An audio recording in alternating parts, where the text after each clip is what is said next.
വിശുദ്ധ മർക്കോസ് അറിയിച്ച നമ്മുടെ കർത്താവ് ഈശോ മിശിഹായുടെ പരിശുദ്ധ സുവിശേഷം 10-ാം അധ്യായം 35 മുതൽ 45 വരെയുള്ള തിരുവചന ഭാഗങ്ങൾ.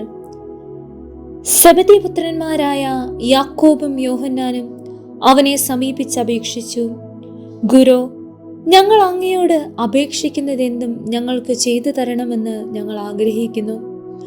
അവൻ ചോദിച്ചു, നിങ്ങൾക്ക് വേണ്ടി ഞാൻ എന്തു ചെയ്യണമെന്നാണ് നിങ്ങൾ ആഗ്രഹിക്കുന്നത്? അവർ പറഞ്ഞു, അങ്ങയുടെ മഹത്വത്തിൽ ഞങ്ങളിൽ ഒരാൾ അങ്ങയുടെ വലതുവശത്തും മറ്റേയാൾ ഇടതുവശത്തും ഉപവിഷ്ടരാകാൻ അനുവദിക്കണമേ. യേശു പ്രതിവചിച്ചു, നിങ്ങൾ ആവശ്യപ്പെടുന്നത് എന്താണെന്ന് നിങ്ങൾ അറിയുന്നില്ല. ഞാൻ കുടിക്കുന്ന പാനപാത്രം കുടിക്കാനോ ഞാൻ സ്വീകരിക്കുന്ന സ്നാനം സ്വീകരിക്കാനോ നിങ്ങൾക്ക് കഴിയുമോ? ഞങ്ങൾക്ക് കഴിയും എന്ന് അവർ മറുപടി പറഞ്ഞു.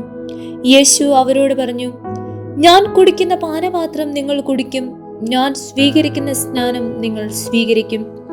എന്നാൽ എന്റെ വലതുവശത്തോ ഇടതുവശത്തോ ഇരിക്കാനുള്ള വരം തരേണ്ടത് ഞാനല്ല, അത് ആർക്കു വേണ്ടി സജ്ജമാക്കപ്പെട്ടിരിക്കുന്നുവോ അവർക്കുള്ളതാണ്.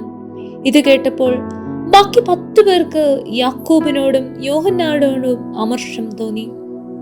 യേശു അവരെ അടുത്ത് വിളിച്ചു പറഞ്ഞു, വിജാതിയരുടെ ഭരണകർത്താക്കൾ അവരുടെ മേൽ യജമാനത്വം പുലർത്തുന്നുവെന്നും അവരുടെ പ്രമാണികൾ അവരുടെ മേൽ അധികാരം പ്രയോഗിക്കുന്നുവെന്നും നിങ്ങൾക്കറിയാമല്ലോ. എന്നാൽ നിങ്ങളുടെ ഇടയിൽ അങ്ങനെയാവരുത്. നിങ്ങളിൽ വലിയവനാകാൻ ആഗ്രഹിക്കുന്നവൻ നിങ്ങളുടെ ശുശ്രൂഷകനായിരിക്കണം. നിങ്ങളിൽ ഒന്നാമനാകാൻ ആഗ്രഹിക്കുന്നവൻ എല്ലാവരുടെയും ദാസനുമായിരിക്കണം. മനുഷ്യപുത്രൻ വന്നിരിക്കുന്നത് ശുശ്രൂഷിക്കപ്പെടാനല്ല, ശുശ്രൂഷിക്കാനും സ്വന്തം ജീവൻ അനേകർക്ക് വേണ്ടി മോചനദ്രവ്യമായി നൽകാനുമത്രേ.